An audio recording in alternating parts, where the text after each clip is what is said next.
6 months into my marriage, I was separated from my husband, and a year later, I was fully divorced. Hello, my lovelies. Welcome to story time on my YouTube channel. I'm sorry I have been absent in terms of updating the story time, but I just thought I would share my my marriage slash divorce story as an encouragement and the things that I learned from it now when I'm looking at it in hindsight. So I met my ex-husband after I'd had my son, and I think that's one of the things that made me fall in love with my ex-husband was that even though I was a single mom, he had came into the picture and he literally just took on that parental role and support. And as a single parent, I don't want to lie to you, that was very, very attractive. Having that person to help look after a child, and also because it was my first time being a parent. Like my son was my first child, so I was learning, and having somebody to like learn how to parent with was really, really helpful. I don't want to lie, and he was a very hands-on person in terms of being active, like taking my son to the park, having family activities. Like he was very good at that, looking at family activities. He was very, very hands-on, so that really, really, really was attractive in terms of having that person as a partner. So yeah, we were dating for, I think, I want to say a year and a half. Before we took a bit of a break, and then I think after that break, that's when we got engaged. And then a couple of months later, we were then married. The thing of it is that when I'm looking at that relationship and I'm reviewing it, there was quite a bit of red flags that I see now, but back then, as a single mom, you kind of ignore some of these red flags. Like I said, he was very, very good hands-on in terms of being, father figure for my son. But in terms of for me, I now look and I see that he wasn't the person for me. And I now realize that marriage is not something that you just take lightly. Like, you need to pray about it. You need to have God guidance in helping you choose the person that you're going to be wanting to spend the rest of your life with. Because, just because you're married, it doesn't mean that everything is rosy. No, this is the person that you're saying you're gonna go through some changes in your life, and their changes in their life, and you're gonna love them unconditionally. And us as human beings, we are selfish in nature, unfortunately. But when you are in a marriage, that selfishness has to die. Like, there's a lot of compromise that goes in terms of you guys now becoming one, and it has to be centered on the love that God has for us, when Jesus Christ died for us. So that's my understanding of marriage is supposed to be, is the same love that Jesus Christ had when he died for the church, and he loved the church so much. That's the same love that a husband's supposed to have for a wife, and a wife is supposed to be in submission to a husband that is that's got that mentality and that has wisdom from God. A wife then is supposed to submit under that leadership of their husband. And I only now know that because obviously of my relationship that I have with God, and growing. But when I look at my marriage, I wasn't meant to be married. I don't want to lie. Also, because obviously, if you've watched a couple of my videos, you will realize that, I have exposed how I had, addictions. The alcohol addiction wasn't so strong then, but the gambling addiction was. That was definitely evident in that time. I did like to drink, but I didn't have a problem as yet then. I did like to drink, maybe one too much, but I didn't have an alcohol addiction. Like, that heightened like over years. So there was the gambling addiction that was a hindrance to the marriage. And then also, I just was an angry person. Like, all the disappointment, the hurt that I'd gone through in life, I had that, in me. And so in times when I would have an argument and a fight with my husband, that anger would just come out. And I was just, I was really, really ugly person inside. But I now realize that there was some things that I definitely wouldn't do going forward now, relationally, that I did. So for example, being unequally yoked, as I've said in my videos, I've brought up in a Christian background, and dating somebody that's not a believer is really difficult in trying to navigate in a relationship with God with somebody that does not believe in God.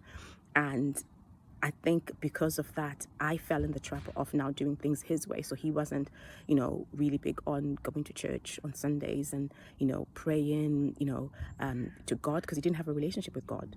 He didn't, he didn't profess to be a Christian. And I was a Christian, granted, a Christian who was not really, really firm in her relationship with God. But I was a Christian who ended up leaving and conforming to the ways of the world. And that obviously had an impact on my life. But I now realize that marriage, it has taught me a lot. It has taught me that I need to have a relationship with God. I need to pray about my spouse and literally be led by God, and not choose with my physical eyes or choose with my human thinking who I'm supposed to be with, but actually have the Holy Spirit lead and show me, and trust his judgment, because he knows and he sees what's best for me. And I'm trying to think. Sorry. So also, the one thing that I definitely want to be really, really thankful and grateful to is that I had amazing in-laws. Like literally, my ex-husband's father and his wife were amazing. Especially the one line that she said, like my ex-husband's father's wife, she said a line to me after me and my ex-husband is separated. She said, I don't care what's going on between you guys. You and your son are going to be part of our lives, and you're going to be there for the, like, we're not going to move from this relationship. You're going to be in our lives, for as long as you guys want to be in it. Like that one line, like that she said, and she just didn't say it and didn't follow it up. Like literally every year without fail, the one thing they'll definitely do is that they would come and see us prior to them having their Christmas relationship. They would do something with us, they'll do something with us, either go with us to the pantomime or take us for a meal, like every year without fail. And I'm talking about 6-7 years after I had been divorced. Like they were consistent, and they would always make sure that we came for at least once a year visit over to their house, and like they would treat me and my son as if like we were their family. So that was one of the blessings that came out of that failed relationship, that they were really, really lovely people. Unfortunately, when I went into my last relationship, and I was getting close with my ex-boyfriend's family, and I thought, this is going to bleed into marriage. I stopped communication with those in-laws, and that's one thing I do regret, that I wish maybe I hadn't stopped, and maybe I just should have just continued nurturing that relationship if it was meant to be, and not cut it short, because they were really, really lovely people. But yeah, I met my ex-husband. I'm just going to wrap it up now. I met my ex-husband after I'd had my child. He was fairly young, and I fell in love with the idea of him coming in and helping me, and I thought that in itself was going to be sufficient, and it was going to be what I needed in order to have a relationship leading into marriage. We were fighting a lot before us getting married, to the point where we broke up. After we broke up, we thought the best way to fix the fighting and the red flags and everything was for us to get married. Obviously, that was a mistake. We then got married. There was a bit of infidelity that happened, from his end. He liked to be touchy, and people had warned me about it, but I just kind of ignored it. And then obviously from my end, the gambling addiction was the factor that helped destroy our marriage. We definitely were not unequally yoked, so that didn't also help in the relationship. But like I said in the beginning of this video, he was very good and hands-on with my son, so I will not tarnish his name for that sake. That he was a good father figure at the time that he was in our lives, and he didn't need to. He wasn't my son's biological father, but he took on that role, and he loved him like his own, and it was evident to everyone that saw him. And him and my son interact. They just saw the love that he had for him.